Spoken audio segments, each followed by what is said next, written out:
దేవుని పరిశుద్ధ నామానికి మహిమ కలుగును గాక. ఈ దినమున దేవుని యొక్క సముఖములో కూడుకొని మన ప్రభువుని ఆరాధించుకోవడానికి ఉన్నతమైన గొప్ప కృపను గ్రహించిన దేవునికి మహిమ కలుగును గాక. ఆమేన్. హల్లెలూయా, హల్లెలూయా.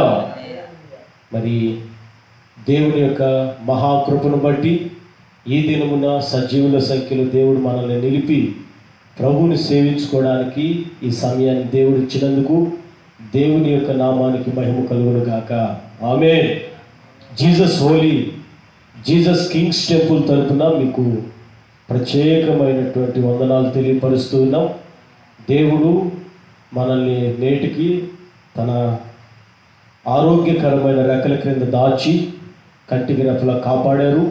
ఆయన చేసిన మేలులకి ఏమిచ్చైనా ఆయన రుణాన్ని తీర్చుకోలేం గనుక మన ప్రభు నామానికి మహిమ కలుగును గాక. ఆమేన్. ప్రార్థన చేసుకుందాం. దేవుడు మనల్ని గడిచిన కాలం అంతా తోడై ఉండి తన సన్నిధిని మనకు తోడుగా ఉంచి ఈ దినమున మన జీవాధిపతి అయిన దేవుణ్ణి కొనియాడుకోవడానికి కృపించిన దేవునికి కొద్ది నిమిషాలు స్తోత్రాలు చెల్లిద్దాం. స్తోత్రం, స్తోత్రం, స్తోత్రం, స్తోత్రం, స్తోత్రం, స్తోత్రం, స్తోత్రం, స్తోత్రం. దేవుడిచ్చిన ఆరోగ్యాల కొరకు స్తోత్రాలు చెల్లిద్దాం. స్తోత్రం, స్తోత్రం, స్తోత్రం, స్తోత్రం, స్తోత్రం, స్తోత్రం. తండ్రి అయిన దేవుడు ఈ రోజుకి మనల్ని కృపతో నింపినందుకు స్తోత్రం చెల్లిద్దాం. స్తోత్రం, స్తోత్రం, స్తోత్రం, స్తోత్రం. కృపాక్షేమాలతో నిలిపిన దేవునికి స్తోత్రాలు చెల్లిద్దాం. స్తోత్రం, స్తోత్రం, స్తోత్రం. కుమారుడనేసి స్తోత్రం చెల్లిద్దాం. స్తోత్రం, స్తోత్రం, స్తోత్రం. పరిశుద్ధాత్మ దేవునికి స్తోత్రం చెల్లిద్దాం. స్తోత్రం, స్తోత్రం, స్తోత్రం, స్తోత్రం, స్తోత్రం, స్తోత్రం. మనల్ని, మన ప్రాంతాల్ని, అలాగే దేవుని యొక్క విశ్వాస బిడ్డలైన వారిని, ఇంకను మన యొక్క దైవ సేవకులందరిని బట్టి, నాయకులను బట్టి స్తోత్రాలు చెల్లిద్దాం. స్తోత్రం, స్తోత్రం, స్తోత్రం, స్తోత్రం, స్తోత్రం, స్తోత్రం, స్తోత్రం, స్తోత్రం, స్తోత్రం. మహాపరిశుద్ధుడా, జీవాధిపతి, మీ గణనామాన్ని బట్టి కృతజ్ఞతాస్తుతులు చెల్లిస్తూ ఉన్నాం. ఈ రోజుకి మీరు మీ కృపను మమ్మల్ని దాచారు. నీవు చేసిన ఉన్నతమైన ఉపకారములన్నిటి కొరకు స్తోత్రాలు చెల్లిస్తూ ఉన్నాం. ఈరోజు కూడా మీ సముఖములో ప్రార్థించుకోవడానికి మీరు మాకు ఇచ్చినటువంటి విలువైన సమయాన్ని బట్టి మిమ్మల్ని స్తుతిస్తూ ఉన్నాం. ఈ సమయంలో నీ ఆత్మాభిషేకమును, పరిశుద్ధాత్మ నింపుదల, నీ బలమైన కార్యాలు అయ్యా జరుగునట్లు మీరు మమ్ములను నింపి నిన్ను సేవించుకోవడానికి నాయన అభిషేకించి నడిపించమని ప్రార్థిస్తున్నాను. అయ్యా నీ ఆత్మ సహాయాన్ని కోరుకుంటూ, నీ కృపను వేడుకుంటూ, మీ రక్త ప్రోక్షణ అయ్యా కుమరించమని అడుగుతూ యేసు పరిశుద్ధ నామములో ప్రార్థించి అడిగి వేడుచున్నాం తండ్రి. ఆమేన్, ఆమేన్. హల్లెలూయా. కొన్ని పాటలు పాడుకుంటూ మన ప్రభు అయిన యేసుక్రీస్తు పరిశుద్ధ నామాన్ని మరి పాడి కీర్తించి కనపరిచి మహింపరుచుకుందాం. ప్రభుని పాడుకొని సేవించుకుందాం.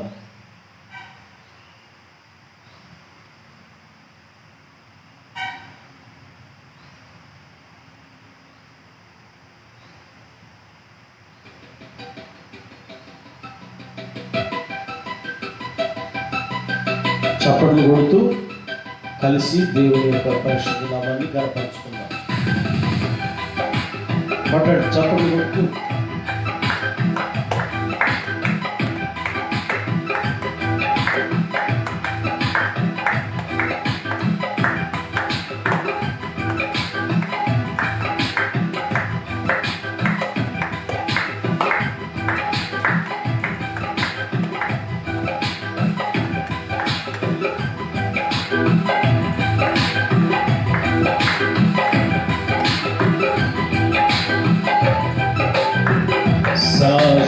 ప్రేమతో నన్ను ప్రేమించి విడువని కృపను నా ఎడల చూపి, శాశ్వత ప్రేమతో నన్ను ప్రేమించి విడువని కృపను నా ఎడల చూపి, వెలకట్టలేనెన్నో కార్యములు జరిగించినావే. వెలకట్టలేనెన్నో కార్యములు జరిగించినావే. నా ప్రాణ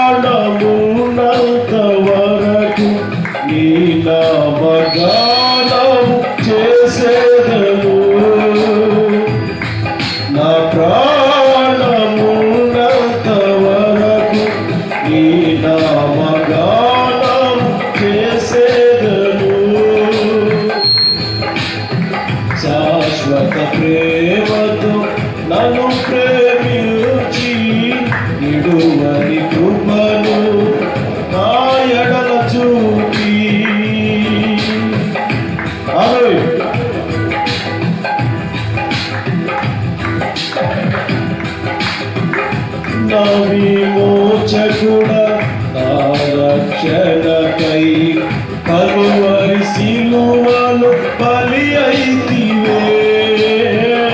నా విమోచకుడా నా రక్షణకై కలువరి సిలువలో బలి అయితివే. నీ రక్తముతో నన్ను శుద్ధి చేసి నూతన పరచితివే. నన్ను పరిశుద్ధ పరచితివే. నీ రక్తముతో నన్ను శుద్ధి చేసి నూతన పరచితివే. నన్ను పరిశుద్ధ పరచితివే. నా పూర్ణ మనసుతో నిన్నే ఘనముగా ఆరాధించెదను. నా పూర్ణ మనసుతో నిన్నే ఘనముగా ఆరాధించెదను. శాశ్వత ప్రేమతో నన్ను ప్రేమించి విడువని కృపను నా ఎడల చూపి. శాశ్వత ప్రేమతో నన్ను ప్రేమించి విడువని కృపను నా ఎడల చూపి. వెనకట్టలేనెన్నో కార్యములు జరిగించినావే. వెనకట్టలేనెన్నో కార్యములు జరిగించినావే. నా ప్రాణమున్నంత వరకు పాడుదాం కలిసి చప్పట్లు కొడుతూ దేవుని పరిశుద్ధ నామాన్ని గర్వపరుచుకుందాం. Glory! నా ప్రాణమున్నంత వరకు ఈ నామగానము చేసేదను. నా ప్రాణమున్నంత వరకు ఈ నామగానము చేసేదను. శాశ్వత ప్రేమతో నన్ను ప్రేమించి విడువని కృపను నా ఎడల చూపి. శాశ్వత ప్రేమతో నన్ను ప్రేమించి విడువని కృపను నా ఎడల చూపి. నా ఉపదేశకుడా నా యేసయ్యా నీ వాక్కులెంతో అమూల్యమైనవి. నా విమోచకుడా నా యేసయ్యా నీ వాక్కులెంతో అమూల్యమైనవి. నిత్య జీవము కలిగించుచున్నది నమ్ముకొను వారికి. వాక్యము ఆదర్శమయ్యున్నది. నిత్య జీవము కలిగించుచున్నది నమ్ముకొను వారికి. వాక్యము ఆదర్శమయ్యున్నది. నా పూర్ణ హృదయముతో నిన్నే బలముగా ఆరాధించెదను. నా పూర్ణ హృదయముతో నిన్నే బలముగా ఆరాధించెదను. శాశ్వత ప్రేమతో నన్ను ప్రేమించి విడువని కృపను నా ఎడల చూపి. శాశ్వత ప్రేమతో నన్ను ప్రేమించి విడువని కృపను నా ఎడల చూపి. వెనకట్టలేనెన్నో కార్యములు జరిగించినావే. వెనకట్టలేనెన్నో కార్యములు జరిగించినావే. నా ప్రాణమున్నంత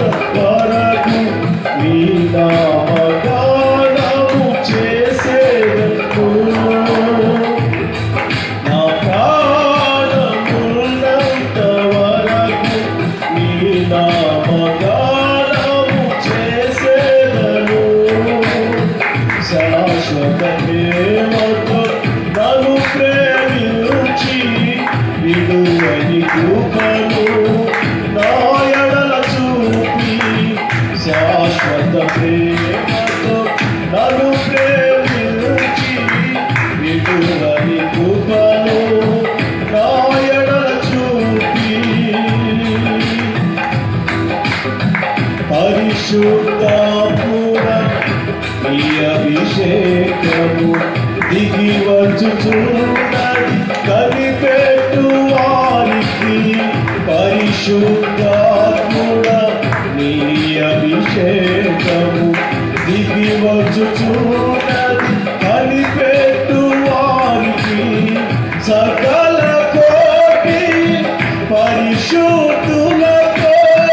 నిలబెట్టుట కొరకే నన్ను నింపుచున్నావయ్యా సకల కోటి పరిశుద్ధులతో నిలబెట్టుట కొరకే నన్ను నింపుచున్నావయ్యా పరిపూర్ణ మనసుతో నిన్నే మహిమతో ఆరాధించెదను పరిపూర్ణ మనసుతో నిన్నే మహిమతో ఆరాధించెదను శాశ్వత ప్రేమతో నన్ను ప్రేమించి విడువని కృపను నా ఎడల చూపి శాశ్వత ప్రేమతో నన్ను ప్రేమించి విడువని కృపను నా ఎడల చూపి వెనకట్టలేనెన్నో కార్యములు జరిగించినావే వెనకట్టలేనెన్నో కార్యములు జరిగించినావే నా ప్రాణమున్నంత వరకు నీ నామగానము చేసేదను ఆమేన్ చప్పట్లు కొడుతూ ప్రభువుని కనపరుచుకుందాం నా ప్రాణమున్నంత వరకు నీ నామగానము చేసేదను నా ప్రాణమున్నంత వరకు నీ నామగానము చేసేదను శాశ్వత ప్రేమతో నన్ను ప్రేమించి విడువని కృపను నా ఎడల చూపి శాశ్వత ప్రేమతో నన్ను ప్రేమించి విడువని కృపను నా ఎడల చూపి వెనకట్టలేనెన్నో కార్యములు జరిగించినావే వెనకట్టలేనెన్నో కార్యములు జరిగించినావే నా పూర్ణ మనసుతో నిన్నే ఘనముగా ఆరాధించెదను నా పూర్ణ హృదయముతో నిన్నే ఘనముగా ఆరాధించెదను పరిపూర్ణ ఆత్మతో నిన్నే మహిమతో ఆరాధించెదను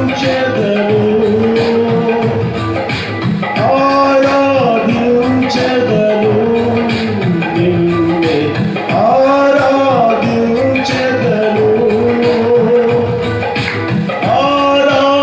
ఆరాధించెదను నిన్నే ఆరాధించెదను నా పూర్ణ హృదయముతో నిన్నే నా పూర్ణ మనసుతో నిన్నే నా పూర్ణ హృదయముతో నిన్నే బలముగా ఆరాధించెదను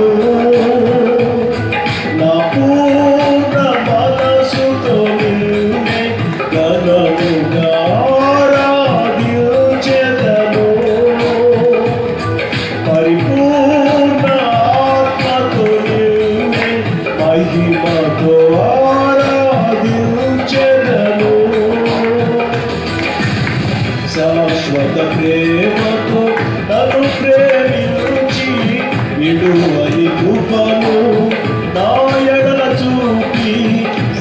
శాశ్వత ప్రేమతో నన్ను ప్రేమించి విడువని కృపను నా ఎడల చూపి వెనకట్టలేనెన్నో కార్యములు జరిగించినావే. వెనకట్టలేనెన్నో కార్యములు జరిగించినావే. నా ప్రాణమున్నంత వరకు నీ నామగానము చేసేదను. నా ప్రాణమున్నంత వరకు నీ నామగానము చేసేదను. నా ప్రాణమున్నంత వరకు, నా ప్రాణమున్నంత వరకు, నా ప్రాణమా, నా ప్రాణమా, నా ప్రాణమా, నా ప్రాణమా, నా ప్రాణమున్నంత వరకు నీ నామగానము చేసేదను. నా ప్రాణమున్నంత వరకు నీ నామగానము చేసేదను. శాశ్వత ప్రేమతో, శాశ్వత ప్రేమతో నన్ను ప్రేమించి విడువని కృపను నా ఎడల చూపి. శాశ్వత ప్రేమతో నన్ను ప్రేమించి విడువని కృపను నా ఎడల చూపి వెనకట్టలేనెన్నో కార్యములు జరిగించినావే. వెనకట్టలేనెన్నో కార్యములు జరిగించినావే. నా ప్రాణమున్నంత వరకు నీ నామగానము చేసేదను. నా ప్రాణమున్నంత వరకు నీ నామగానము చేసేదను.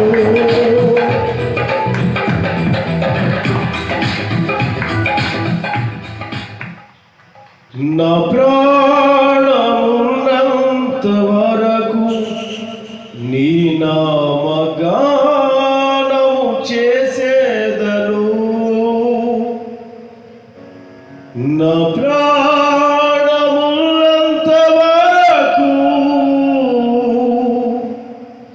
నీ నామగానము చేసేదను. స్తోత్రాలు చెల్లిద్దాం. స్తోత్రం, స్తోత్రం చెప్పండి. స్తోత్రం, స్తోత్రం, స్తోత్రం, స్తోత్రం, స్తోత్రం, స్తోత్రం, స్తోత్రం, స్తోత్రం, స్తోత్రం, స్తోత్రం, స్తోత్రం, స్తోత్రం, స్తోత్రం. యేసు రక్తమే జయం, యేసు రక్తమే జయం, యేసు రక్తమే జయం, శిలువ రక్తమే జయం, శిలువ రక్తమే జయం, శిలువ రక్తమే జయం. పరిశుద్ధాత్ముడానికి స్తోత్రం, పరిశుద్ధాత్ముడానికి స్తోత్రం, ఆత్మనాథానికి స్తోత్రం, ఆత్మనాథానికి స్తోత్రం, బలవంతుడా స్తోత్రం, ప్రధాన యాజకుడా స్తోత్రం, సత్యస్వరూపుడా స్తోత్రం, సమాధానకర్త స్తోత్రం, జీవాధిపతి స్తోత్రం, సర్వశక్తివంతుడా స్తోత్రం, పూజారుడా స్తోత్రం.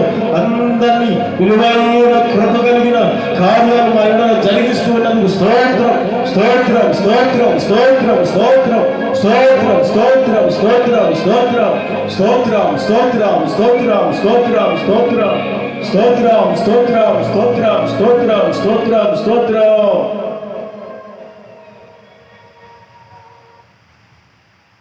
హల్లెలూయా, హల్లెలూయా. మనం ప్రార్థన చేసి దేవుని యొక్క పరిశుద్ధ నామాల్లో కొద్ది నిమిషాలు మరి ఆయన విలువైనటువంటి మాటలు ఆలకిద్దాం. అందరు కళ్ళు మూసుకున్నట్లయితే ప్రార్థన చేసుకుందాం. మహిమ కలిగిన తండ్రి, పరిశుద్ధుడా, మీ ఘనమైన నామాన్ని బట్టి కృతజ్ఞతాస్తుతులు చెల్లిస్తూ ఉన్నాం. ఎంతైనా నీవు నమ్మదగిన దేవుడు, ఊహకు మించి అద్భుతాలు చేయువాడు. ఇదిగో ఈ రీతిగా నాయన నీ సముఖంలో కూడుకొని ఈ విధంగా నిన్ను సేవించుకోవడానికి నీవు మాకు ఇచ్చినటువంటి నాయన ఈ సమయాన్ని బట్టి నేను స్తుతిస్తూ ఉన్నావు. మా పట్ల మీరు చేసినటువంటి అయా విలువైన కార్యాల కొరకు మిమ్మల్ని స్తుతిస్తూ ఉన్నాం. నీ కార్యాలను మేము వివరించలేము, వర్ణించలేము తండ్రి. లెక్కకు మించినవై ఉన్నవి ప్రభువా. అందుని బట్టి నీకు స్తోత్రం. ఇదిగో ప్రభువా, నీవు ఇచ్చిన ఆరోగ్యాలు, నీవు ఇచ్చిన కృపాక్షేమాలు, ఇంతగా మమ్మలను ప్రభువా సజీవమైన మీ రెక్కల క్రింద దాచావు. ప్రతి ప్రార్థన మీరు ఆలకించి జవాబిస్తున్నావు, ప్రతిఫలముగా కార్యాలు జరిగిస్తున్నావు. వందనాలు. నీ యొక్క స్తుతియాగముగా మమ్మల్ని ఈరోజు కూడా మారుస్తూ వచ్చినందుకు స్తుతిస్తూ, మిగిలిన కార్యక్రమాల్లో కూడా మీరు తోడే నడిపించమని, వాక్యం ద్వారా మీరు దర్శించి మాట్లాడమని యేసు నామములో ప్రార్థిస్తూ ఉన్నాము తండ్రి. ఆమేన్. కూర్చుందాం. కూర్చొని కొద్ది నిమిషాలు దేవుని యొక్క వాక్యాన్ని ఆలకిద్దాం. Praise the lord. హల్లెలూయా చెప్దాం. హల్లెలూయా, హల్లెలూయా.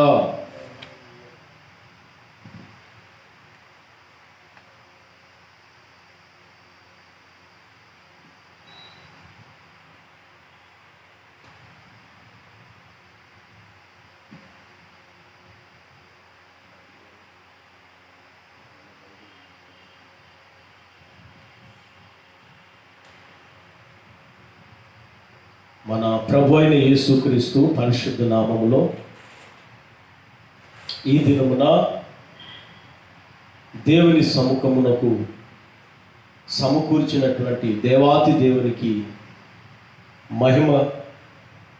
ఈ కార్యక్రమం ద్వారా దీవించబడుతున్నటువంటి ప్రతి వారికి ఈ కార్యక్రమాన్ని వీక్షిస్తూ వాక్యములో ఉన్నటువంటి విలువైన విషయాల ద్వారా ఆదరించబడుతూ, ధైర్యపరచబడుతూ,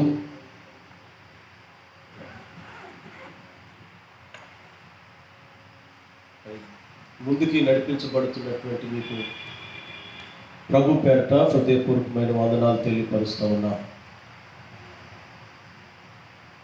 ఈరోజు ధ్యానము కొరకై ప్రభు మనకిచ్చినటువంటి ఆ మాటను ధ్యానం చేసుకుందాం. పిల్లరా, ప్రభు కృపలో మీరందరూ క్షేమంగా ఉన్నారు.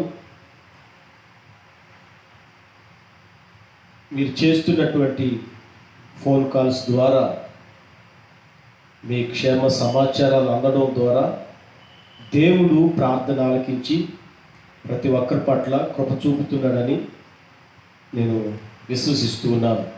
దేవునికి మహిమ కలుగును గాక. ఆమేన్. 10 నిమిషాలు మరి వర్తమానంలోకి వెళదాం. ద్వితీయోపదేశకాండంలో 9వ అధ్యాయంలో రాయబడినటువంటి ఆ మాట చదువుకుందాం. ద్వితీయోపదేశకాండం 9వ అధ్యాయం 13వ వాక్యంలో చక్కటి మాట రాయబడి ఉందండి. మరియు యెహోవా నేను ఈ ప్రజలను చూచి తిని. ఈ రోజున ఈ వాక్యములో పూర్తిగా చదివితే దీని భావం వేరుగా ఉంటుంది.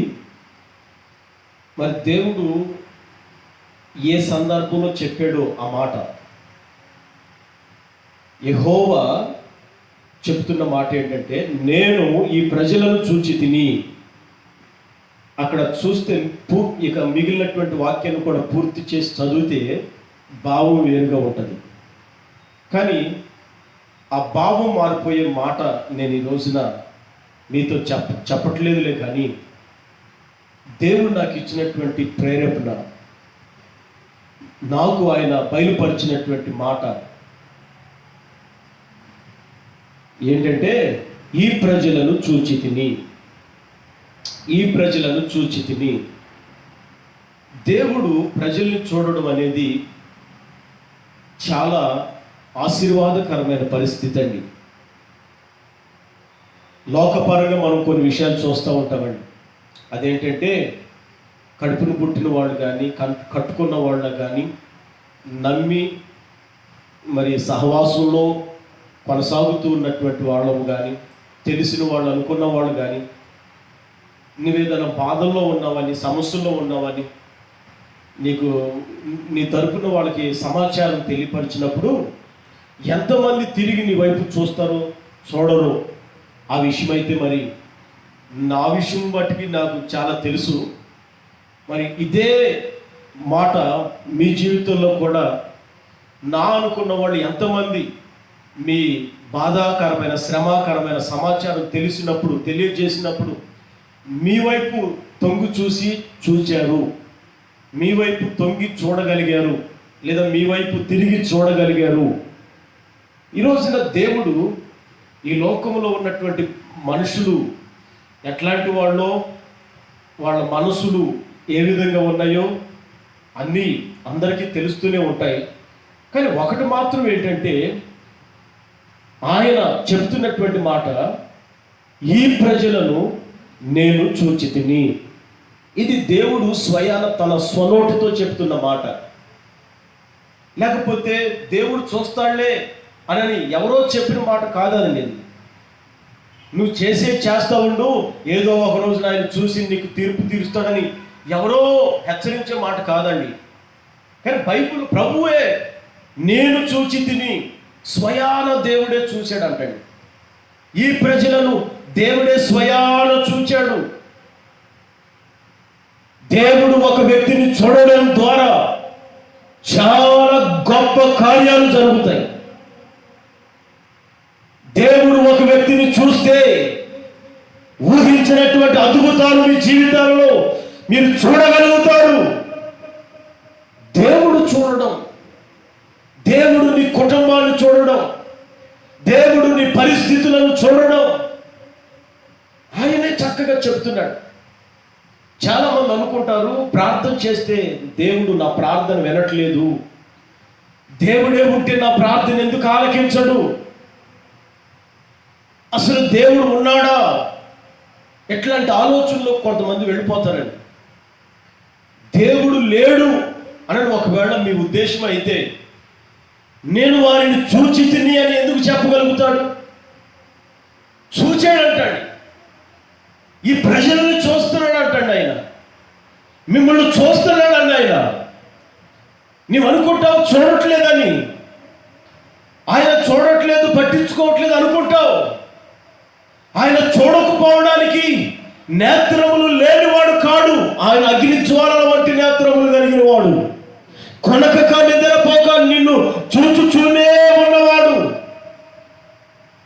ఆయన సజీవుడు, జీవము కలిగిన దేవుడు, నిన్ను నిత్యము చూచుచూనే ఉన్నాడు. చూడకుండానట్లు వినకుండానట్లు ఆయన చెవులు మూయబడి లేవు. చూడకుండా వినకుండా ఉండుటకు ఆయన చెట్టు కాదు, పుట్ట కాదు, రాత్రి బొమ్మ కాదు. ఆయన సజీవుడు, సజీవుడు. మరణ కడుపును చీల్చుకొని ఆయన శక్తి సామర్థ్యము ప్రభావం చేత సజీవుడుగా లేచి తనను తాను కనపరుచుకొని, ఏ మరణము నన్ను బంధించి ఉండలేదు అని సవాలు విసిరి చాటగలిగిన వాడు. ఈ రోజున మీరు నేను ఆరాధించుచున్న దేవుడు ఆయన సవాలు విసిరినటువంటి దేవుడు. అది ఆయనకి మాత్రమే సాధ్యం. మరణ కడుపును చీల్చుకొని మరణం నన్ను బంధించలేదని చెప్పగలిగినటువంటి వాడు ఆయన ఒక్కడే. ఆయన పేరు యేసు. నిస్సందేహంగా చెప్పగలిగిన మాట ఆయన ఒక్కడే. ఆయన పేరు యేసు. ఆయన తప్ప ఎవరు లేరు. ఆయన తప్ప ఎవరు మరణ కడుపును చీల్చుకొని లేచిన వాడు లేడు. ఇక నేను సజీవుడిగా ఉంటాను, ఇక మరణం నన్ను బంధించలేదని చెప్పగలిగిన వాడు ఎవరు లేడు సృష్టిలో. అది యేసయ్యకు మాత్రమే సాధ్యమైనది. దేవునికి మహిమ కలుగును గాక. ఆమేన్, ఆమేన్, ఆమేన్. ప్రియులారా, ఈ ప్రజలను చూచితిని నేను ఈ ప్రజలను చూచి తిని. దేవుడు అందరిని చూస్తా ఉన్నాడని, అందరినీ చూస్తున్నాడు. నువ్వు దిగులు పడాల్సినటువంటి అవసరం లేదని ఆయన నిన్ను చూస్తున్నాడు. చూడట్లేదని అనుకోవద్దు, ఆయన నిన్ను చూస్తున్నాడు, అన్ని విధాలుగా చూస్తున్నాడు.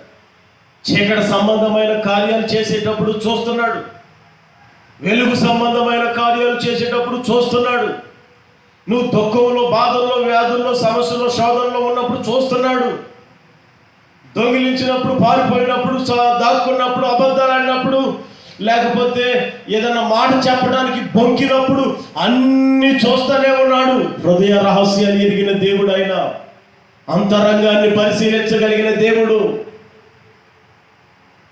ఆయన పై వేషాన్ని చూసేవాడు కాడు, హృదయాన్ని, అంతరంగాన్ని చూసే దేవుడు. Praise the lord. హల్లెలూయా చెప్పండి, హల్లెలూయా.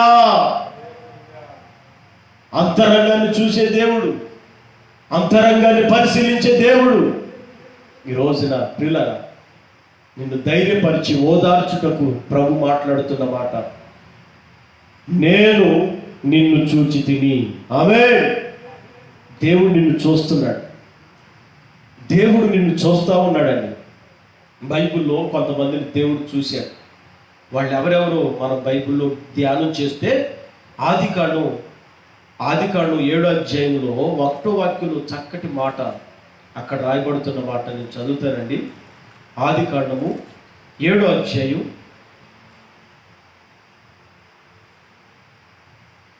1వ వాక్యం. యెహోవా అంటున్నాడు, ఈ తరము వారిలో నీవే నా ఎదుట నీతిమంతుడవై యుండుట చూచి తిని గనుక నీవును నీ ఇంటి వారును వాడలో ప్రవేశించుడి. ఈ మాట దేవుడు ఎవరితో చెప్తున్నాడు? దేవుడే చెప్తున్నాడండి. యెహోవా అని అక్కడ ప్రారంభ వాక్యంలో మాటలో ఉంది. యెహోవా చెప్తున్నాడు. ఎవరితో అంటే నోవాహుతో దేవుడు చెప్తున్నాడు. ఏమని? ఈ తరము వారిలో నీతిమంతుడు అయి ఉండుట నిన్ను చూచాను. ఈ తరము వారిలో, ఈ తరం, ఆ తరములో సృష్టి ఆరంభమై ఆదాము అవల ఆ తదుపరి తరములో దేవుడు నోవాహును చూశాడంటాడు. నోవాహు ఏం చేస్తే చూశాడు అని మనం అక్కడ గమనిస్తే నీతిమంతుడై ఉండడం చూశాడు. చాలా ఆ విషయం దేవుడే ఆయన నోటుతో నోవాహు గురించి అట్లా చెప్తా ఉంటే నోవాహు ఎంత ధన్యుడని అర్థం అవుతుందండి. అక్కడ నీతిమంతుడై ఉండడం చూచాడంటే, నువ్వు పాపిగా ఉండడం చూచాడంటే ఒకవేళ ఎంత బాధాకరమైన మాట. నువ్వు దొంగతనం చేయడం చూశానంటే అది ఎంత గుండె పిండేసినంత బాధ. ఇదిగో నువ్వు భర్తకు తెలియకుండా భార్యకు తెలియకుండా భర్త ఎవరిష్టానుసారంగా ఉండేటప్పుడు, తల్లిదండ్రులకు తెలియకుండా పిల్లలు వాటి ఇష్టానుసారంగా ఉంటున్నప్పుడు, ఇదిగో నువ్వు పలానా స్థితిలో ఉన్నప్పుడు నేను చూశానంటే ఎంత బాధకరమైన విషయం అది. కానీ అట్లాంటి బాధపడే సాక్ష్యాన్ని అయితే నోవాహు పొందలేదు. కానీ నీతిమంతుడై ఉండడం దేవుడు చూచాడంట. నీతిమంతుడై ఉండడం దేవుడు చూచాడంట. బైబిల్లో కొన్ని నీతియుక్తమైనటువంటి కార్యాలు ఉన్నాయండి. ఆ రోజుల్లో బాప్తిస్మము, ఇప్పుడైతే మనకి యేసు రక్తం ద్వారా కడగబడితే నీతిమంతులుగా మనం మార్చబడుతూ ఉన్నాం. ఇప్పుడు నువ్వు నీతిమంతులుగా మార్చబడుకోకుండా ఒకవేళ ఉంటే, నువ్వు నీతిమంతులుగా మారకుండా నువ్వు సమయాన్ని ఎందుకు వృధా చేసుకుంటున్నావో అది కూడా చూస్తాడు. ఆ రోజుల్లో నోవాహు దినాల్లో బాప్తిజ కార్యక్రమాలు లేవు. అయినా జలప్రాణయంలో నోవాహు తన కుటుంబం మన నీళ్లలో రక్షింపబడ్డారు. హల్లెలూయా. ఇశ్రాయేలీయులు సర్వ సమాజం అంతా ఎర్ర సముద్రంలో రక్షించబడ్డారు. హల్లెలూయా. ఒక్కొక్క సందర్భం వారి యొక్క తరాలలో దేవుడు వారిని రక్షించడానికి కారణం అవుతా ఉన్నది. మరి ఈ తరములో యేసు క్రీస్తు రక్తం మనందరి కోసం 2020 సంవత్సరాల క్రితమే ప్రోక్షించబడి ఆ పరిశుద్ధుడైన యేసు యవన ప్రాయపు రక్తం మనందరి కోసం కాల్చి ఆ రక్తము ద్వారా మనకి పాప విమోచన కలిగిస్తూ ఉన్నాడు. ఆ రక్తం ద్వారా కడగబడిన వాళ్ళందరూ నీతిమంతులని రోమపత్రికలో చక్కగా రాయబడుతూ ఉంటుంది. ఇప్పుడు ఆయన రక్తం మనలను నీతిమంతులుగా మారుస్తుంది. ప్రియులారా, నీ సమయాన్ని నువ్వు ఏ విధంగా వృధా చేసుకుంటున్నావు ఒకసారి ఆలోచన చెయ్యి.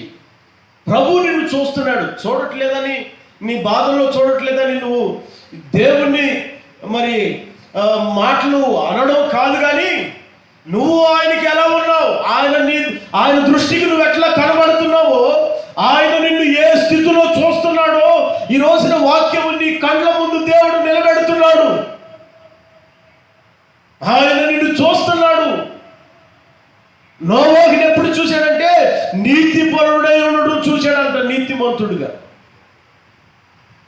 మరి ఈ కాలంలో, ఈ తరములో నువ్వు ఏ స్థితిలో ఉండడం దేవుడు చూస్తున్నాడు. నీతిమంతులుగా ఉండి ఒకవేళ దేవునికి మరి దూరం అవుతూ ఉన్నావా, లేదా నీతిమంతులుగా మార్చబడడానికి ఆయన రక్తంలో కడగబడే ఆ సమయం మీకు ఇంకా రాలేదా? వాయిదాలు వేస్తున్నావా? ఇంకా చేయాల్సినవి చాలా ఉన్నాయని వాయిదాలు వేయటం దేవుడు నిన్ను చూస్తున్నాడేమో. బహుశా దేవుడికి దూరముగా నువ్వు వెంబడిస్తున్నావు. ఆ వెంబడించే ఆ దూరమైనటువంటి ఆ ఎడబాటు కలిగి నువ్వు ఉండడం దేవుడు చూస్తున్నాడేమో. పేతురుని దేవుడు ఒకరోజు అట్లాగే చూచాడండి. యేసు ప్రభుని శత్రువులు వచ్చి పట్టుకొని అధికార మందిరాల్లోకి తీసుకుని వెళ్ళి ఆయన మీద నేరారోపణ చేసి మరి ఆయన్ని నిందించి, అవమానించి, అపహాసించి, హేళన చేస్తూ ఉంటే, కొడుతూ ఆయనని చాలా హింస పెడుతూ ఉంటే అందరు శిష్యులు వెళ్ళిపోయారు. పేతురు మాత్రం వెళ్ళలేదండి. పేతురు మాత్రం వెళ్ళలేదు. అందరూ వెళ్ళిపోయినా పేతురు ఒక్కడే ఆయన ఏమయ్యాడో, ఏం చేస్తున్నారో అని దూరం నుండి యేసు ప్రభుని పరీక్షిస్తూ ఉన్నాడు. దూరం నుండి పరిశీలించుచూ ఉన్నాడు. దూరం నుండి పరిశీలించుచు అక్కడ ఏం జరుగుతుందంటే, ఆయనను అన్ని విధాలుగా ఆయన చిత్రహింసలు పెడతా ఉంటే దూరం నుండి పరిశీలిస్తూ ఉండగా ఒక అటు ఇటు తిరుగుతున్నటువంటి ఒక యవనస్తురాలు, అక్కడ ఒక అమ్మాయి కనపడి, నువ్వు కూడా ఆ యేసుతో ఉన్నవాడు కాదు, ఆ యేసుతో తిరగడం నిన్ను చూశాను నేనంటే, ఆయన ఎవరో నాకు తెలియదమ్మా, ఆయనతో నన్ను పోల్చబాకు, నేనేదో సాధారణంగా ఇక్కడికి వచ్చి మామూలుగా నిలబడ్డాను, ఆయనతో నన్ను పోల్చబాకని. యేసుక్రీస్తుతో ఉన్నానని ఒప్పుకోకుండా, యేసుక్రీస్తుతో ఉండి ఆయనతో నేను లేనని వాళ్ళ ఇష్టానుసారముగా సమయాన్ని మరల్చుకొని ఆయనతో తిరిగి 5 రొట్లు 2 చేపలు పంచిపెట్టి ఎంతో మంది రోగుల్ని స్వస్థపరుస్తూ ఉంటే ప్రక్కనే ఉండి యేసు ప్రభుతో కూడా నీటి మీద నడిచిన వాడు. కానీ అన్ని కార్యక్రమాల్లో మొదటి స్థానంలో, ప్రతి విషయంలో మొట్టమొదట చేయందుకున్నటువంటి వ్యక్తి ఆ పేతురు కూడా యేసు ప్రభుని ఎరగను అని అబద్ధం ఆడుతున్న పరిస్థితులు ఆయన చూస్తూ ఉన్నాడండి. చూస్తూ ఉండే ఎప్పుడైతే అబద్ధం ఆడుతూ ఉన్నాడో, దేవుడు ముందుగా చెప్పినట్లుగా 3 సార్లు అబద్ధం ఆడాడు. కోడి కూసింది. యేసు ప్రభు అంటండి ఆయనను వంగేబెట్టు గుద్దుతూ ఉంటే ఆ పేతురు 3సారి అబద్ధం చెప్పినప్పుడు కోడి కూసిన వెంటనే యేసయ్యకి తెలుసు ఆయన అక్కడ ఉండి వెంబడిస్తున్నాడు, దూరంగా చూస్తున్నాడు, తెలియదని అబద్ధాలని బొంకుతున్నాడని తెలుసు. ఒక్కసారిగా పేతురు వైపు తిరిగి చూచాడు. పేతురు కూడా యేసు ప్రభు వైపు తిరిగి చూచాడు. వాళ్ళిద్దరు చూపుల్లో ఏంటో తెలియనటువంటి ఒక గుండెలో నుంచి ఒక భయంకరమైనటువంటి దుఃఖం, ఆవేదన. ఎందుకు చూచాడు? అబద్ధం ఆడతావని నేను నీకు చెప్పానుగా, నేను చెప్పినట్లే నువ్వు అబద్ధం ఆడావు, నేను తెలియదని నువ్వు నా విషయమై బొంకేవారని. ఆ పేతురు ఆ విషయాన్ని, ఆ సందర్భాన్ని గుర్తు తెచ్చుకొని ఎంతగా తల్లడిల్లిపోయాడో, అసలు ఎంతగా నేనేనా ఇట్లా చేసిందని తనను తాను సహించుకోలేకపోయాడు. పిల్లరా, దేవుడు నోవాహుని చూచాడు. ఎందుకు, ఏ విధంగా చూచాడంటే నీతిమంతుడై ఉండడం చూచాడండి. ఇప్పుడు ఈ 2020లో ఈరోజు 6వ తారీఖున ప్రభు నిన్ను చూస్తున్నాడు. ఆయన నిన్ను చూస్తున్నటువంటి చూపుల్లో నువ్వు ఏ విధంగా ఉన్నావో ఒకసారి ఆలోచించు. ఆయన దృష్టికి నువ్వు ఎలా కనపడుతున్నావో ఆలోచించేయాల్సిన అవసరం ఈరోజు నీకు వాక్య రూపంలో ప్రభు నీ దగ్గరికి ఈ అవకాశం తీసుకొచ్చాడు. ఆయన దృష్టికి నువ్వు ఎలా కనపడుతున్నావో ఆలోచించవలసినటువంటి అవసరం ఈరోజు వచ్చింది. పిల్లరా, నోవాహుని నీతిమంతుడిగా ఉండడం చూచాడు, నీతిపరుడుగా ఉండడం చూచాడు. ఆయన నోవాహును ఆ దృష్టితో, నోవాహు కూడా దేవుడి దృష్టికి ఆ విధంగా నీతిమంతుడిగా ఉండటం కనబడడం ద్వారా నోవాహు తన ఇంటి వాళ్ళందరినీ కూడా కాపాడుకోగలిగాడు, రక్షించుకోగలిగాడు, భద్రపరచుకోగలిగాడు. ఈ రోజున నీ కుటుంబాన్ని నువ్వు కాపాడుకోలేకపోతున్నావుగా, నీ భర్తను నువ్వు కాపాడుకోలేకపోతున్నావు, నీ భార్యను నువ్వు కాపాడుకోలేకపోతున్నావు, నీ పిల్లల్ని నువ్వు కాపాడుకోలేకపోతున్నావు, రక్షించుకోలేకపోతున్నావు. ఆలోచన చేయండి, నువ్వు ఏ దృష్టిలో దేవునికి కనబడుతున్నావు, ఏ విధంగా దేవునికి నువ్వు కనపడుతున్నావు, నువ్వు ఎలా నడుస్తున్నావు. దేవుడి రోజున మీతో మాట్లాడుతున్నాడు. మనం నీతిమంతులుగా దేవుని దృష్టికి కనబడుదుముగాక. ఆమేన్ చెప్తాను. ఆమేన్. రెండో మాట కూడా మీకు చెప్తానండి. నిర్గమకాండం 3వ అధ్యాయం 7వ వాక్యంలో రాయబడిన మాట చదువుకుందాం.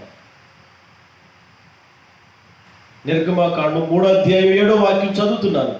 మరియు యెహోవా ఇట్లా నేను ఏమంటున్నాడు? దేవుడే తన నోటితో ఏమంటున్నాడు? నేను ఐగుప్తులోనున్న నా ప్రజల బాధను నిశ్చయముగా చూచి తిని, పనులలో తమ్మును కష్టపెట్టు వారిని బట్టి వారు పెట్టిన మొర వింటిని. ఆమేన్, హల్లెలూయా. వారి దుఃఖము నాకు తెలిసే ఉన్నది. ఇక్కడ ఇశ్రాయేలులు 430 సంవత్సరాలు యోసేపు గారు పాలించిన ఆ పాలన, యోసేపు గారు ఉన్నటువంటి దినాలు తదుపరి, యోసేపు గారు ఉన్నప్పుడు అంతసేపు ఇశ్రాయేలులు దేవుడికి చాలా దేవుడి ఆధ్వర్యంలో, యోసేపు గారి ఆధ్వర్యంలో చాలా దీవెనకరంగా, ఆరోగ్యంగా, ఆనందంగా, సంతోషంగా ఉన్నారు. యోసేపు గారు అయిపోయినటువంటి తదుపరి, యోసేపు గారి కాలం ముగించబడిన తదుపరి, యోసేపుని ఎరగనటువంటి ఒక క్రొత్త రాజు ఆ ఐగుప్తుకి రాజుగా వచ్చాడు. అతడు వచ్చినప్పుడు కాడు వచ్చాక అప్పటికే 430 సంవత్సరాలు గడిచిపోయినాయి. ఆ 430 సంవత్సరాలు గడిచిపోతా అంటే ఈ 430 సంవత్సరాలు బట్టి ఈ ప్రజలు దేవుడికి మొరపెడుతూనే ఉన్నారండి. ఏమని, ఏ విధంగా? వాళ్ళని కఠినమైన దాసోహం చేయిస్తూ ఉన్నారు.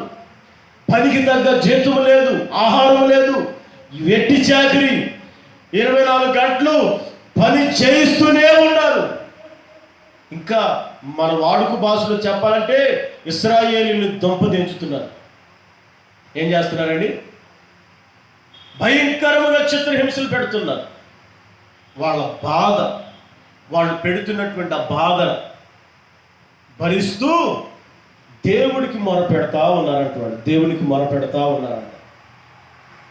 రెండవదిగా దేవుడు ఎవరి వైపు చూస్తున్నాడు అనంటే, ఆయనకు మొరపెట్టే వాళ్ళ వైపు దేవుడు చూస్తున్నాడు.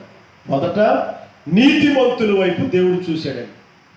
రెండోది దేవునికి మొరపెట్టే వాళ్ళ వైపు చూస్తున్నాడు. కీర్తనల గ్రంథంలో ఒక మాట ఉంటుందండి, నాకు మొరపెట్టు వారికి, నిజముగా మొరపెట్టు వారికి సమీపముగా ఉంటున్నాను. హల్లెలూయా. ఎవరెవరికంట? దేవుడికి మొరపెట్టే వాళ్ళకి, నిజంగా మొరపెట్టే వాళ్ళకి. ఈ రోజున దేవునికి మొరపెట్టే అనుభవంలో ఎంతమంది ఉంటున్నారు? ఆయనకు మొరపెట్టుకోవాలి. హన్న మొరపెట్టుకుంది పిల్లల కోసం. పిల్లల కోసం మొరపెట్టుకొని ఆ ప్రతిఫలం దేవుడి దగ్గర నుంచి పొందుకుంది. బైబిల్లో మొరపెట్టుకున్నటువంటి వాళ్ళందరికీ దేవుడు జవాబునిస్తూనే వచ్చాడు. మరి ఈ రోజున సంతానం లేదని, వివాహమై ఎంతకాలానికి నీవు ఉన్నావే, నీ మొర దేవుడు ఎందుకు ఆలకించలేదు? దేవుడు నీలో ఏదో చూస్తున్నాడండి. అందుకే నీ విషయంలో ఆలస్యం జరుగుతుందేమో. మొరపెట్టుకుంటే దేవుడు చూస్తున్నాడు. ఇశ్రాయేలును మొరపెట్టాడు, దేవుడు చూచాడు. మరి నీవు మొరపెడితే దేవుడు నీ మొర ఎందుకు ఆలకించట్లేదు? నీ రోగం ఎందుకు పోవట్లేదు? సంవత్సరాలు గడిచిపోతున్నాయి, మందులు వాడుతున్నావు, వేలకు వేల రూపాయలు ఖర్చు పెడుతున్నావు హాస్పిటల్లో, నీ రోగం ఎందుకు పోవట్లేదు? నీ కుటుంబంలో సమాధానం ఎందుకు రావట్లేదు? నీ పిల్లలు ఎందుకు విచ్ఛిన్నమైపోతున్నారు? ఎందుకు నీ కుటుంబం దారి తప్పిపోయింది? గొర్రెలు చెదిరిపోయినట్లుగా ఎందుకు నీ కుటుంబం చెదిరిపోయింది? పంట వేస్తావు, పంటలో ఆశీర్వాదం రాదు. వ్యాపారం చేస్తావు, వ్యాపారంలో దీవెనలు ఉండవు.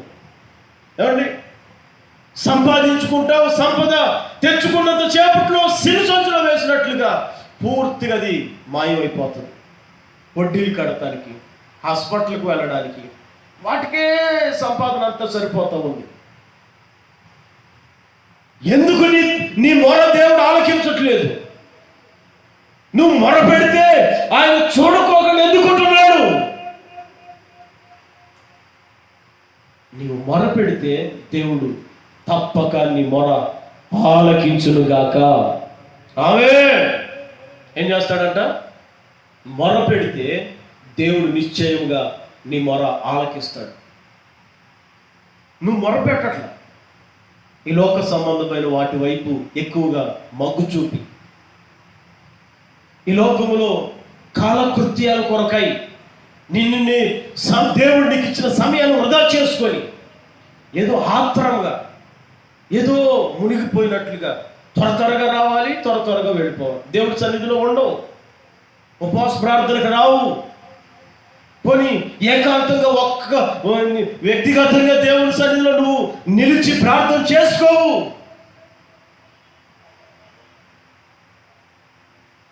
ప్రార్థన చేయాలంటే నీకు చుట్టుపక్కల ఒక 40 మంది 50 మంది కూడుకోవాలి. ప్రార్థన చేయడానికి కాదు, ముచ్చట్లాడడానికి. అట్లా ఉంటే దేవుడిని మొర ఆలకించకండి. మరొక మాట ఏంటంటే, వీళ్ళు ఎంతకాలం మొరపెట్టాడు తెలుసా? 430 సంవత్సరాలు మొరపెట్టారండి. వీళ్ళకి ఇన్ని సంవత్సరాలు పట్టింది ఆయన మొర వినటానికి.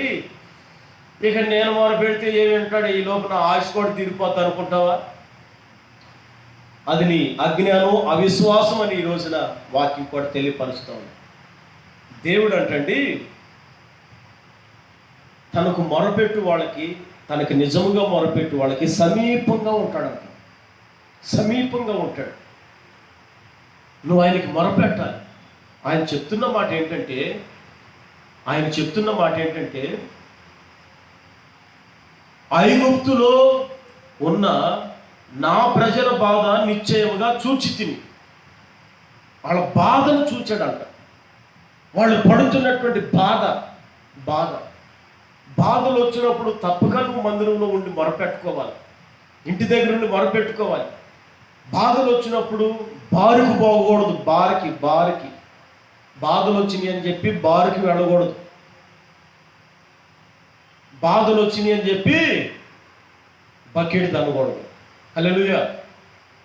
బాధలు వచ్చినప్పుడు ఇటువంటి వెళ్ళకూడదు. బాధలు వచ్చినప్పుడు ప్రభు సన్నిధిలో మొరపెట్టుకోవాలి.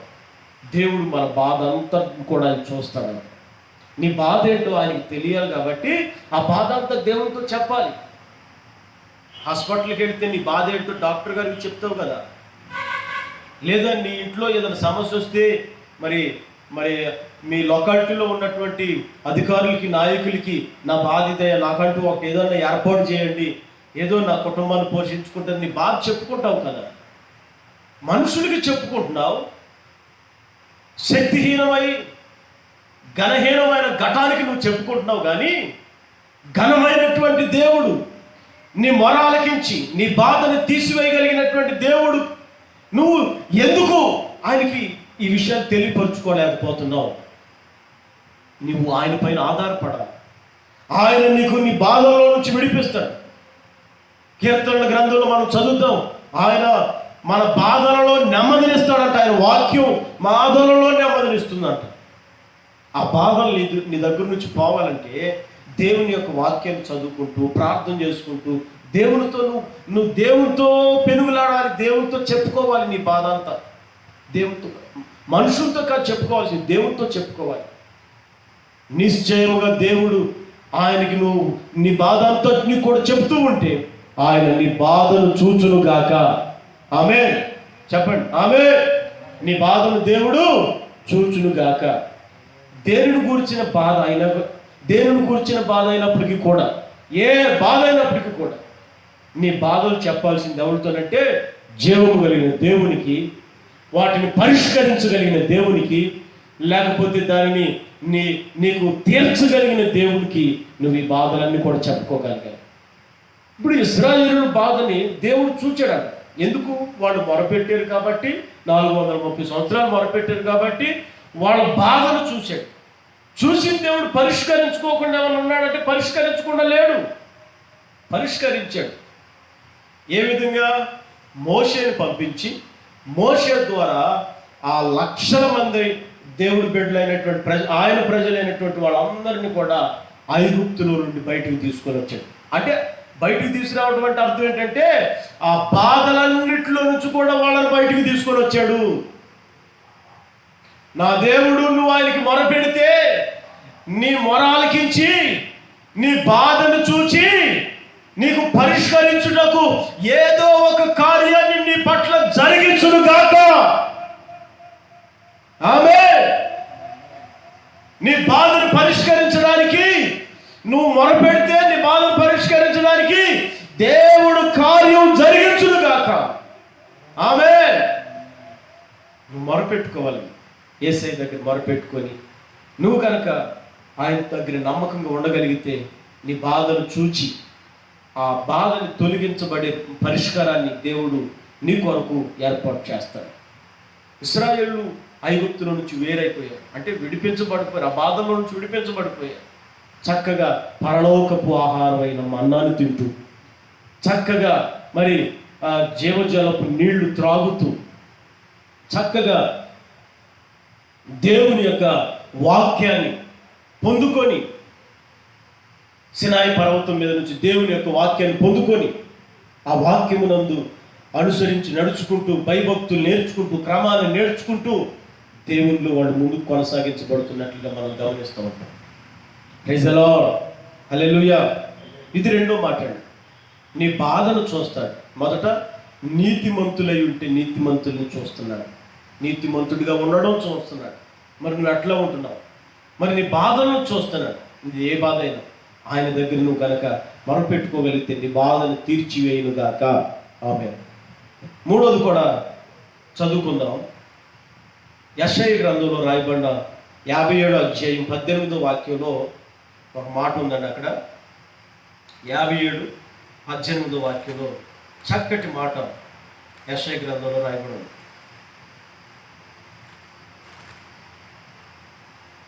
నేను వారి ప్రవర్తనను చూచి తిని వారిని స్వస్థపరచుదును, వారిని నడిపింతును, వారిలో దుఃఖించు వారిని ఓదార్చుదును. దేవునికి మహిమ కలుగును గాక. చెప్పండి హల్లెలూయా. మూడో మాట ఏంటంటే ఆయన మన ప్రవర్తనను చూస్తూ ఉన్నాడంటే. ఏం చేస్తున్నాడు? మన ప్రవర్తన ప్రభు సన్నిధిలో ఎట్లా ఉండాలి, ప్రభు సన్నిధిలో మన ప్రవర్తన ఏ విధంగా ఉండాలి. మరి బైబిల్లో రూతమ్మని మనం జ్ఞాపకం చేసుకుంటే, రూతమ్మతో మరి అక్కడ బోయజ్ గారు మాట్లాడుతూ చెప్తున్న మాట ఏంటంటే, మునుపటి ప్రవర్తన కంటే ఇప్పుడు నీ ప్రవర్తన సత్ప్రవర్తనగా, అంటే మునుపటి ప్రవర్తన కంటే ఇప్పుడు ప్రవర్తన నీకు బాగుంది, అంతకు ముందు ఎట్లా ఉన్నదో ఇప్పుడు నీ ప్రవర్తన బాగుంది అని ఆ రూత్ గ్రంథంలో మనం ఆ మాట చదువుతూ ఉంటాం. Praise the lord. హల్లెలూయా. దేవుని సన్నిధిలో మన ప్రవర్తన దేవునికి అనుగుణంగా ఉండాలి, దేవునికి విలువైనదిగా ఉండాలి. ప్రవర్తన గమనిస్తున్నాడండి, ప్రవర్తన గమనిస్తున్నాడు. ఆయన ప్రవర్తన గమనించే దేవుడు. మన ప్రవర్తన ఎట్లా ఉంటుందో గమనిస్తాడు. నీ హెయిర్ కటింగ్ను చూస్తాడు, నీ వస్త్రధారణ చూస్తాడు, నీ యొక్క పద్ధతి చూస్తాడు, నీ మాట తీరు చూస్తాడు. అండి పేతురులో ఇవన్నీ కనపడి తెలియదనేమో ఆయన ఆయన తనను తాను రక్షించుకోవడానికి ఏమో తెలియదని అబద్ధం చెప్తాడు. మళ్ళీ తర్వాత యేసుప్రభు పునరుద్ధానుడై తిరిగి ఆరోహణమై వెళ్ళిపోయిన తర్వాత, ఆయన పునరుద్ధానుడై సమాధిలో పెట్టబడిన తర్వాత, ఇక ఆయన ఇంతకాలం వెంబడించావు, అన్నీ దొరికాయి, ఇక ఇప్పుడు మనకెవరు భోజనం పెడతారు అని ఇక దేవునితో చేసిన పరిచర్య అంతటిని కూడా వదిలిపెట్టి మరలా తన వలను తాను పట్టుకొని సముద్రం దగ్గరికి వెళ్ళిపోయి చేపలు పడుతూ ఉంటాడు. ప్రవర్తన చూశారండి. దేవుడు యేసయ్య ఉంటే ఒకలాగా, యేసయ్య లేకపోతే మరొకలాగా, మారిపోతూ ఉంటుంది అన్నమాట. ప్రవర్తన మారిపోతూ ఉంటుంది. అవకాశాన్ని బట్టి, సందర్భాన్ని బట్టి మాటలు, అవసరానికి తగినట్లుగా మాటలు. హల్లెలూయా. ఇశ్రాయేలు ప్రవర్తన కూడా ఆ ఐగుప్తులో నుంచి బయటకు వచ్చిన తర్వాత ఆహారం కావాలంటే దేవుడు ఆహారం ఇచ్చాడు. ఆ తిన్నారు, శుభ్రంగా తాగారు, బాగానే ఉన్నారు. దేవుడు అన్నీ ఇచ్చి చూసుకుంటూ ఉంటే అసలు ఆ దేవుడనే ఉన్నాడా? ఈ అరణ్యంలో మమ్మల్ని చంపడానికి తీసుకొచ్చారా? ఆ ఐగుప్తులో ఉన్నప్పుడే దోసకాయలు, కీరకాయలు, కారకాయలు దొరికినాయి, ఇటు ఏం దొరకట్లా, ఈ దిక్కులేం చావు, మేము చావాలని సణుగులాట చూస్తూ ఉంటాం అక్కడ. ప్రవర్తన మన క్రియలండి. ప్రవర్తన అంటే మన క్రియలు, మన పద్ధతులు, మాట తీరు, నడక, ఆలోచన తీరు, మనం కలిగి ఉండే జీవితం. ఆ ప్రవర్తన చూస్తున్నాడంట. ఈ ప్రవర్తన చూడడం ద్వారా ఏం జరుగుతుంది? ఆయన ప్రవర్తన చూస్తే ఏం జరుగుతుంది? మన ప్రవర్తన బాగుంటే మనకేంటి? మన ప్రవర్తన చూస్తున్నాడు. బాగోకపోతే ఏదో నష్టం కలుగుతుంది. బాగుందనుకోండి, ఏంటి అంటే ప్రవర్తన చూసి దేవుడు నిన్ను స్వస్థపరుస్తాడంట, నీకు స్వస్థతనిస్తాడంట. ప్రవర్తన చూసి. ప్రవర్తన బాగోకపోతే నీకు స్వస్థత రాదు. ఆత్మీయ స్వస్థత కానీ, దైవిక స్వస్థత కానీ, శారీరకమైనటువంటి స్వస్థత కానీ, ఏ స్వస్థత అయినా నీకు రావాలి అని ఉంటే దేవుడు నీ ప్రవర్తన చూస్తున్నాడు. బైబిల్లో రాజు అయినటువంటి హిజ్కియా ఉన్నాడు. హిజ్కియా తనకు పాలన దినాలు వచ్చినప్పుడు, ఆ పాలనలోకి పదవి ఎక్కినప్పుడు మొదలుకొని పదవి దిగిపోయేంత వరకు కూడా దేవుని యందు భయభక్తులు కలిగి ఉన్నట్లుగా బైబిల్లో ఉంది. న్యాయంగా ఉన్నాడంట, యథార్థంగా ఉన్నాడంట. యెషయా గ్రంథంలో ఆ మాటలన్నీ చక్కగా రాయబడుతూ ఉంటాయి. ఎక్కడ? యెషయా 38 అధ్యాయం. ఆయన ప్రవర్తన అక్కడ కనపడుతూ ఉంటుంది.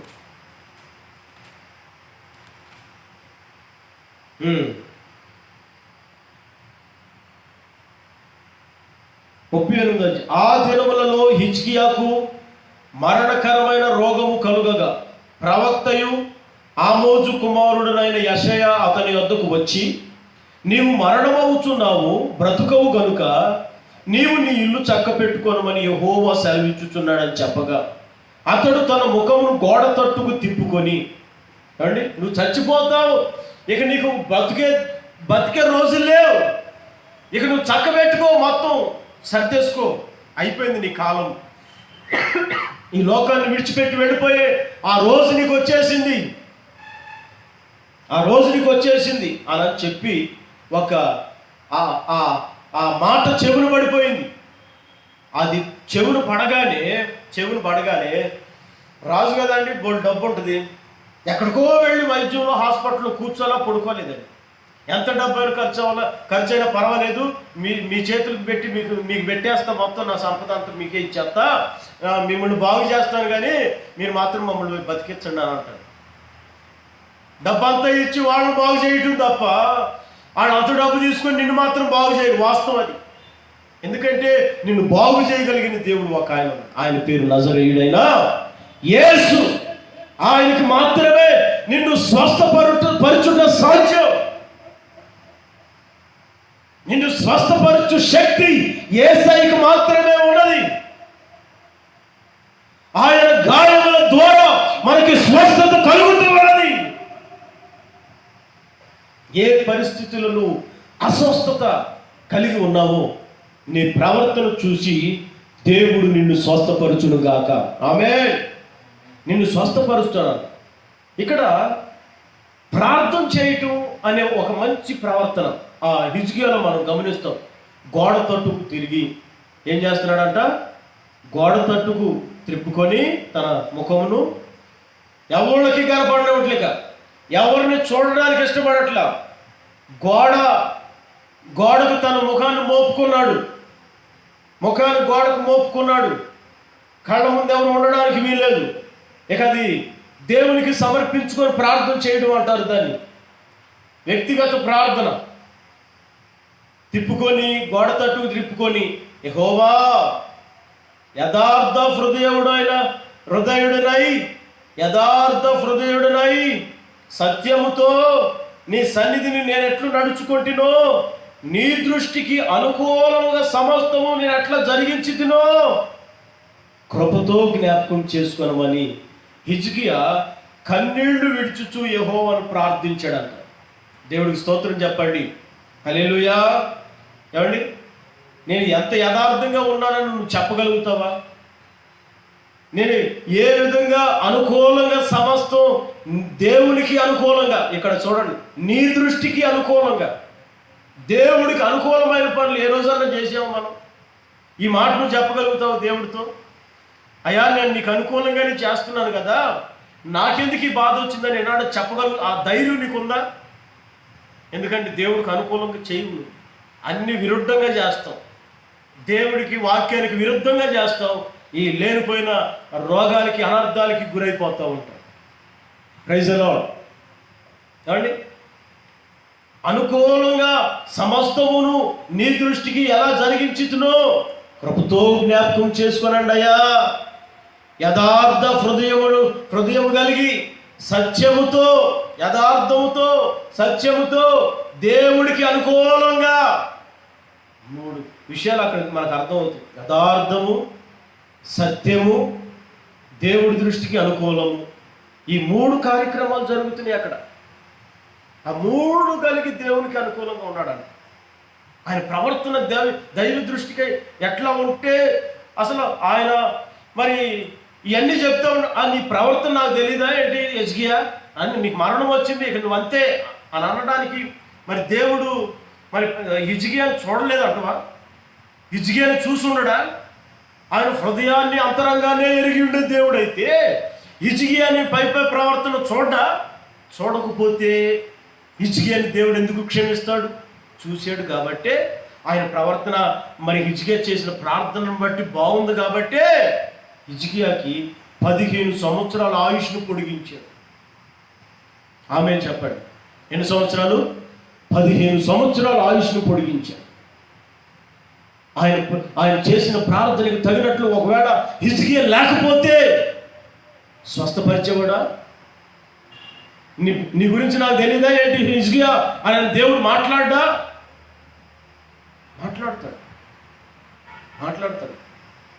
సౌలుతో మాట్లాడాడుగా, సౌలా సౌలా ఎందుకు నన్ను హింసిస్తూ ఉన్నావు?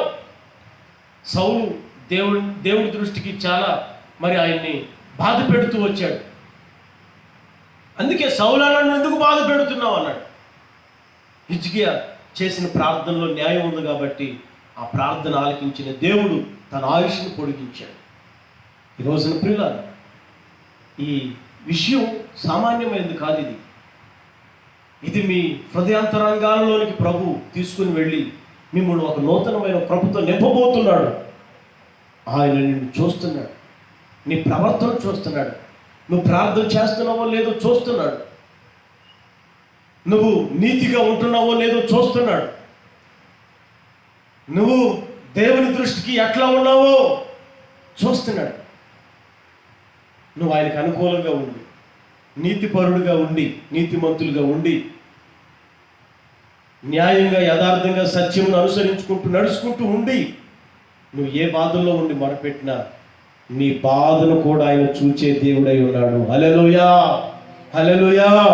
నీ బాధను కూడా ఆయన చూసి నీకు పరిష్కారం దయచేసి నీ కుటుంబాన్ని, నీ సమాజాన్ని, నీవు నివసిస్తున్న చుట్టుప్రక్కల కూడా ఒక ఉద్యమాన్ని దేవుడు రేపి కృపతో నింపును గాక, కృపతో నింపును గాక. కాబట్టి ప్రియులారా, దేవుడు ఈ రోజును చూస్తూ ఉన్నాడు. ఆయన తన ప్రజలందరినీ కూడా చూస్తూ ఉన్నాడంట. ఎవరిని చూశాడు? ఎప్పుడు చూశాడు అంటే నోవాహుని నీతిమంతుడిగా ఉండడం చూశాడు. ఇశ్రాయేలు ప్రజలు 430 సంవత్సరాలు మొరపెట్టడం ద్వారా వాళ్ళ బాధను చూశాడు, పరిష్కరించాడు, అందులో నుంచి విడిపించాడు. మూడోది, మన ప్రవర్తన చూస్తాడు. హిజ్కియా ప్రవర్తన చూచి 15 సంవత్సరాల ఆయుష్ను పొడిగించి స్వస్థతను, ఆరోగ్యాన్ని, బలమును, శక్తిని, తన పునరుద్ధానపు అభిషేకాన్ని కుమరించి మిమ్మల్ని, మీ కుటుంబాలను కూడా ఆశీర్వదించును గాక. ఆమె ఈ కొద్ది మాటలు దేవుడు మన వినికిడిలో నీరు కట్టి ఫలింపు చేయను గాక. ఆమె. హల్లెలూయా. ప్రార్థన చేసుకుందాం. మహాగణుడు అయిన తండ్రి, పరిశుద్ధుడా నా యేసయ్య, ఇదిగో ప్రభా, ఈ యొక్క సమయంలో నిన్ను కొద్ది నిమిషాలు ధ్యానించుకొని, స్తుతించుకొని, పాడి కీర్తించుకునే ఉన్నతమైన గొప్ప సమయంగా మీరు మాకు ఇచ్చినందుకు స్తోత్రాలు. మా పట్ల మీరు చేసినటువంటి గొప్ప కార్యాల కొరకు వందనాలు. ఇంతసేపు కూడా నీతో సహజీవనం చేయడానికి, నీ విలువైన మాటలు అయ్యా విని, అయ్యా వాటిని అయ్యా దాని ద్వారా ఆదరించబడుటకును, మమ్మల్ని మేము అయ్యా సరిచేసుకున్నటకును ఒక నూతనమైన కోణంలో మీరు మాతో మాట్లాడుతూ వచ్చారు. నీవు మాట్లాడిన మాటల కొరకై మీకు స్తోత్రాలు. ఈ కార్యక్రమాన్ని వీక్షిస్తున్న నీ బిడ్డలు ఎంతమంది అయితే ప్రభువా నాయనా ఈ వాక్యానికి విరుద్ధంగా ఒకవేళ ఉన్నారో, నిశ్చయంగా ఈ వాక్యం ద్వారా మీరు వారిని సరిచేసి వారిని, వారి కుటుంబాలను కూడా దీవించి, స్వస్థతనిచ్చి, నీతిమంతులుగా మార్చి, వారి బాధలన్నింటిలో నుంచి విడిపించమని మహిమాకాంత ప్రభావాన్ని మీకు చెల్లించి అందరినీ కూడా నువ్వు దృష్టి నుంచి చూచే దేవుడవయ్యా. ఆ విధంగా చూచి ప్రతిఫలం దయచేయమని, ఇదిగో మేము సేవ చేస్తున్న ఈ ప్రాంత పరిచర్యని అయ్యా, ఆయా చోట్ల ఉన్న పరిచర్యలన్నీ కూడా మీ చేతులకు అప్పగిస్తున్నాం. అన్నీ దీవించండి అయ్యా. మా యొక్క దైవ సేవకులు, అలాగే ప్రభువా విశ్వాస బిడ్డలందరినీ మీ వాక్యంలోనికి, వాక్యానుసారంలోనికి ఆయన నడిపించి నీ రాజ్యానికి సిద్ధపాటు కలుగు చేయమని మహిమ నీకు చెల్లించి యేసయ్య పరిశుద్ధ నామములో ప్రార్థించి అడిగి వేడుచున్నాం తండ్రి. ఆమేన్. మన ప్రభు అయిన యేసుక్రీస్తు కృప, తండ్రి అయిన దేవుని ప్రేమ, పరిశుద్ధాత్మక సన్నిధి, సముఖం, సహవాసం, ఆయన సందేశం ఇప్పుడు ఎల్లప్పుడూ మనం సకల పరిశుద్ధులను సదాకాలం తోడై ఉండి ఆయన చూపు మేరలో మనం నిలిచి నీతిమంతులుగాను, బాధలు విడిపించబడేటట్లుగాను, ఇంకను మన యొక్క ప్రవర్తన ఆయనకి కనబడుతూ ఉండగా ఆయన చూపు మేరలో మనం నిలిచి నడిపించబడుదుము గాక. Amen, amen. Hallelujah, hallelujah. Praise the lord, praise the lord. దేవుడు మిమ్మల్ని దీవించి మిమ్మల్ని, మీ కుటుంబాల్లో ఆయన చూస్తూ ఉన్నాడు. ఆయన చూపు మేరలో ప్రతి ఆశీర్వాదమును మీరు పొందుకుంటూ ఆశీర్వదించబడుదురు గాక. ఆమేన్.